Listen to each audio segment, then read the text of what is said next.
Alright guys, I'm in Vegas for a conference and I got some of this pressed juice. They were on sale, so it is the pressed juicery. This one is the Root 2, and that's what's in there. So you got some carrot, kale, romaine, parsley, apple, lemon, ginger. This is what's inside. If you want to read it, pause the video.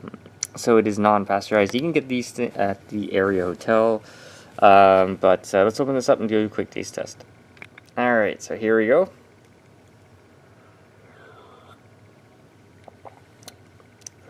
Wow. Okay, so this one really tastes, it just tastes like carrots, and I really get more the carrot and ginger flavor coming through. Other than that, it tastes pretty good.